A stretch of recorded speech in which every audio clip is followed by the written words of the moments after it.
you please welcome our panelists to the stage, along with David Wachsman, who is going to moderate this discussion. Thank you.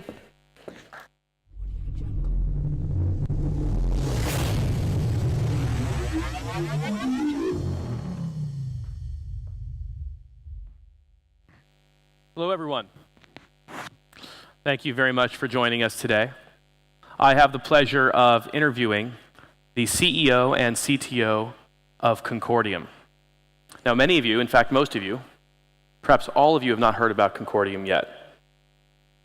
But trust me, you will. And today you're going to be introduced to the team behind Concordium, to their unique approach to solving some of the integral problems with blockchain today, and how it actually can be deployed in a mainstream environment. So let me just give you a sneak preview before we go into the people, the technology, and their mission. One of the key challenges and even opportunities of blockchain is that transactions are anonymous, or at least semi-anonymous. But privacy and anonymity are two different things. And in the real world, working with, say, banks, working with insurance companies, working with almost anyone, there are compliance rules, and there are rules for a reason. So how can you prevent those rules from being broken while still doing things in a much, much better way? And that's why Concordium was formed. So here today, as I said, is Lone Schrøder, the CEO of Concordium, who has the most remarkable background of anyone I've ever met working in blockchain. She is the vice chairman of Volvo Cars, on the board of directors of IKEA, the co-founder of a fintech company, and formerly was senior vice president at Maersk, the giant shipping company. CTO Mateusz Tilewski is an artificial intelligence engineer and blockchain programmer and co-founder since 2010, the very beginning of Bitcoin. And together with their extraordinary team, they've created Concordium. So everyone, please give them a round of applause, please.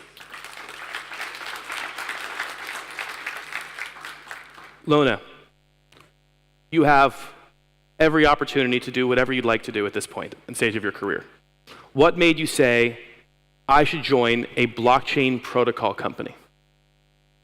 I couldn't any longer tell my children I was working in oil and gas, so I needed to do something which was cutting edge, new, also for myself in order to understand it. Because sitting at the board tables in companies like Volvo and IKEA and other companies, you talk about things which you might not understand. The company might not even understand it themselves. So when I was the chairman of a digitalized bank, I created and funded my own fintech company and made fintech to build into to banks' payment systems, because I have a need to understand the details of things. So it's the same with blockchain. Now I'm getting to know the details of things, and I can use it in the large corporations I'm responsible for. So you're saying you create companies just to get to know things better. World-class, big organizations. Well, that is something fairly exceptional. And let me ask, before we get into everything else, you say there were already previously conversations with some of these very large companies about blockchain. While you're in those boardrooms, what were those conversations like? Were they just very high level? Did they not understand the challenges and opportunities that come with it?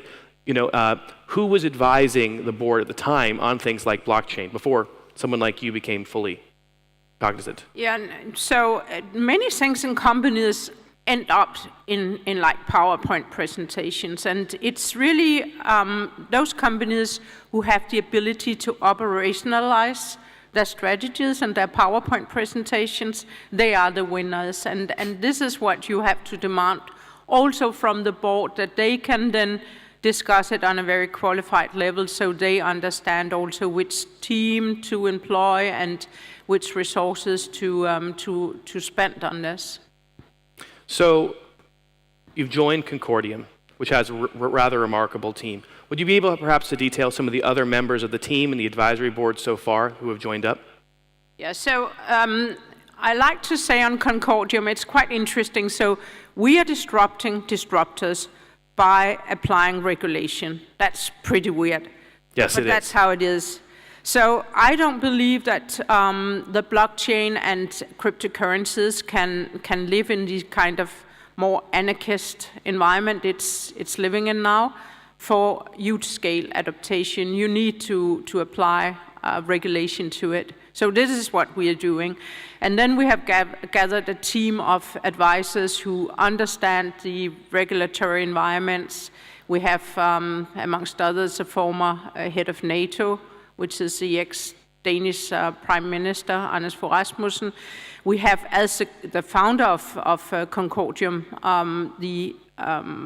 Lars Seier, who was founding Saxo Bank, which is one of the world's first digitalized banks. Even before you knew the word digitalization, they had a digitalized platform. And in the first years of the internet, they were amongst the top 100 companies with their revenue on the internet. So it's really people who understand and with their background are able to perspectivize things. So we think this is a prerequisite in order to build something which will meet the regulators' requirements and also have an adaptation amongst societies, private persons, companies, and also are attractive for investors like institutional investors who can't invest in things which are not KYC'd, AML'd. So, yes, I believe you might be the only blockchain protocol with the former Secretary General of NATO and Prime Minister of Denmark on board. That's likely the case. But blockchain protocols are science. It's a lot of science. There's game theory, there's engineering, there's economics. In fact, blockchain might be perhaps the most multidisciplinary of technologies that exist today. Mateusz, what is the science team like? Who are the people behind the scenes on the science? Yeah, so we have currently, I think, around 18 scientists involved in our project, and they, of course, include some of the key guys that actually invented many of the technologies that we're using. For example, we have Ivan Damgaard that invented the Damgaard-Merkel construction that actually was part of the so-called hash function, if anyone heard about that. We have Uli Mauer that actually he was the one proving Diffie-Hellman key exchanges in the 70s and 80s.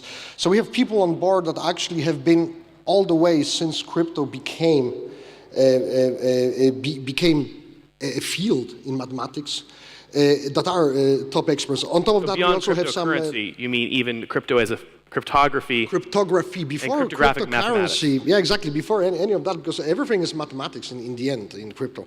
And then we have some upcoming stars, and this is mostly in the area of zero-knowledge proofs, etc. Shai Ganesh, Claudio Orlandi.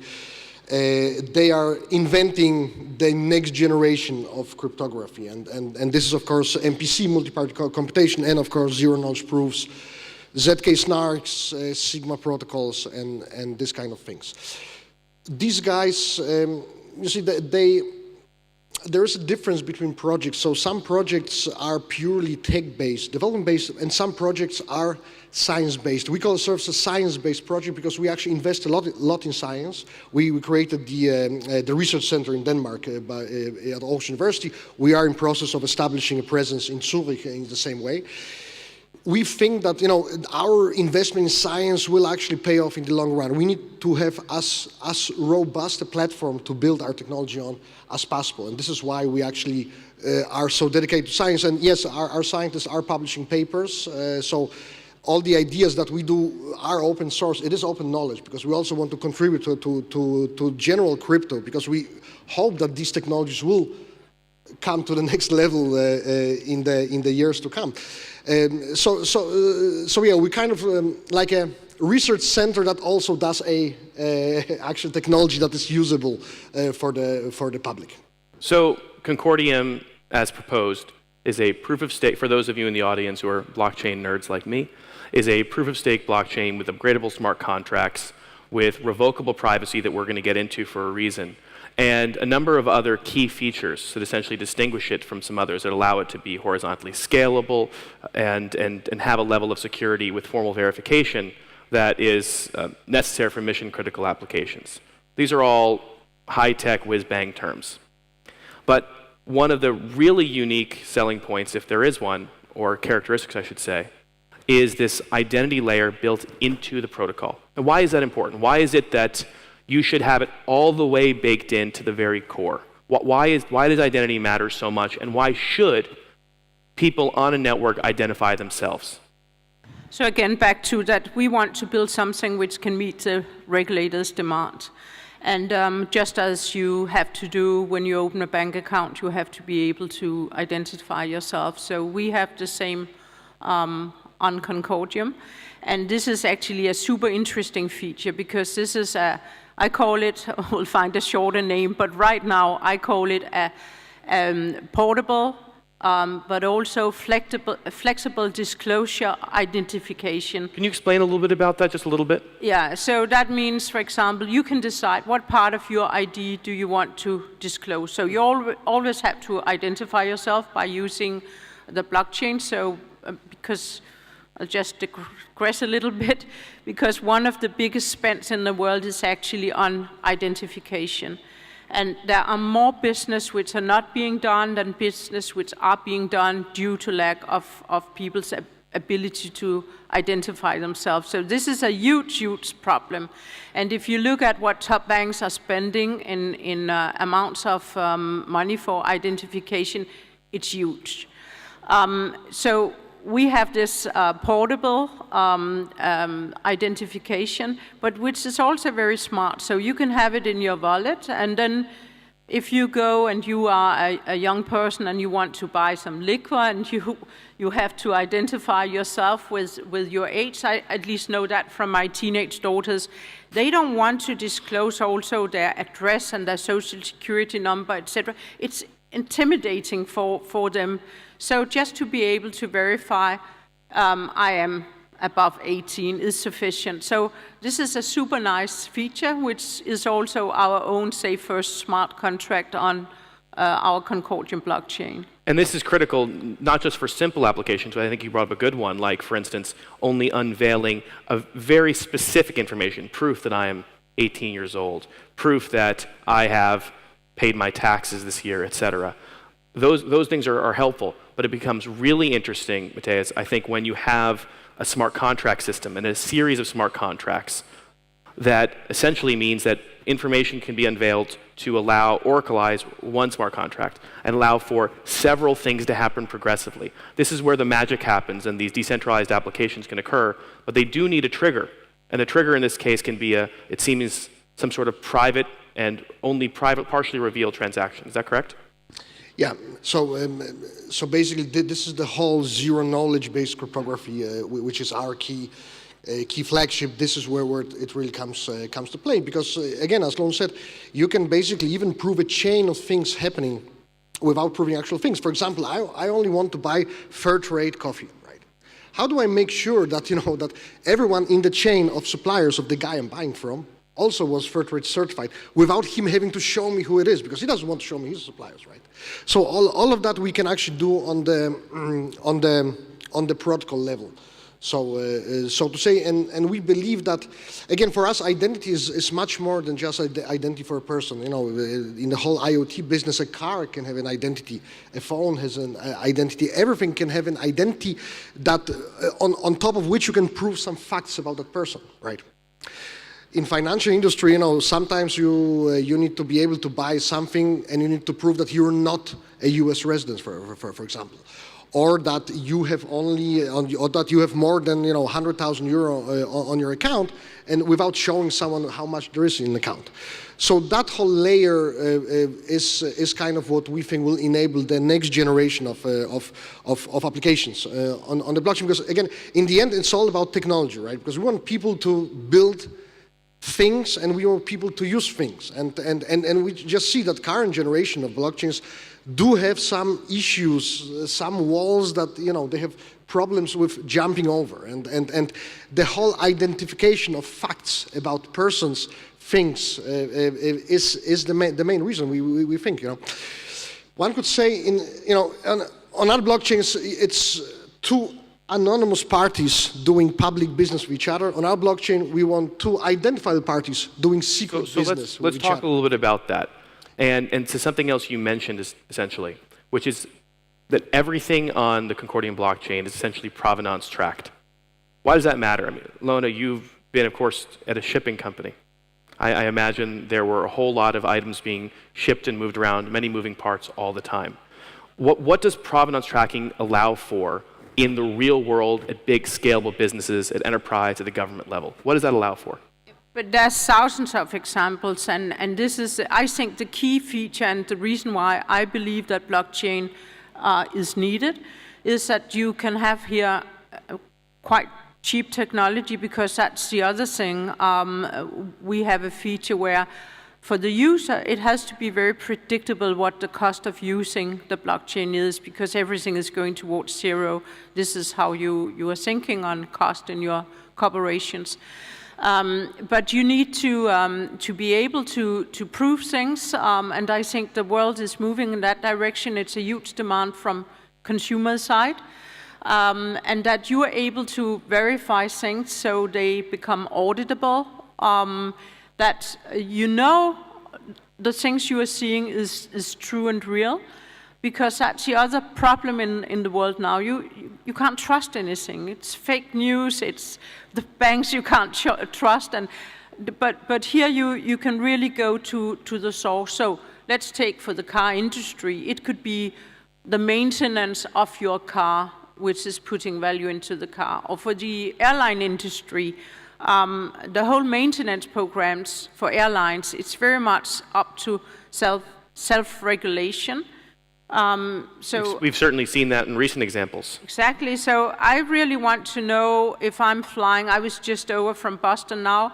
I want to know that CFM engine on my aircraft has really been running the hours they are using for deciding when that engine is going out for maintenance. So all of that. So if there's a huge need for everybody to be able to audit things and verify things and know that they're real.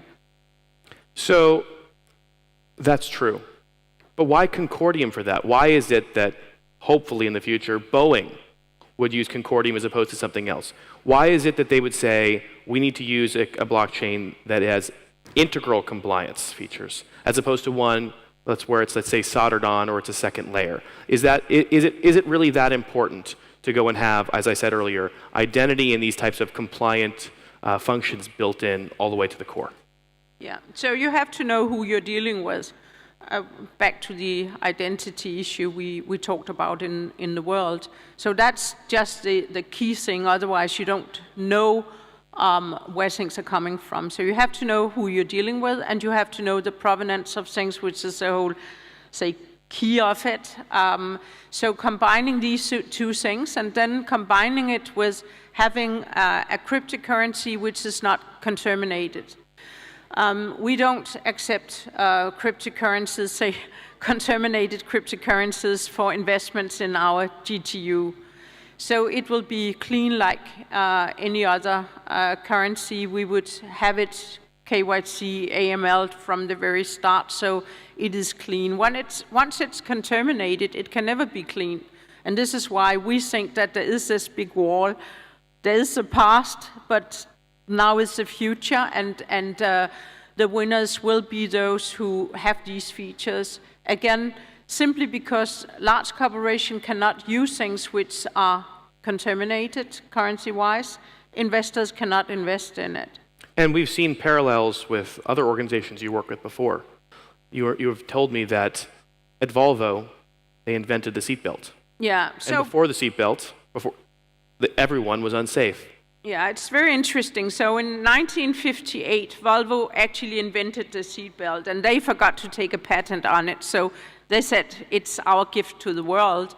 And before that, you could buy a car without seatbelt. It didn't exist. But after that invention, and today you cannot buy a car in the world without a seatbelt. It's simply built in. And we see the same because we show the way that you can build cryptocurrencies and a blockchain which can meet the regulated standard. So that's the end of those things which are not regulated for large scales. Well, I think that sells it right there. The new seatbelts might be identity. Thank you very much for your time today. Everyone, please learn more about Concordium at concordium.com. Thank you.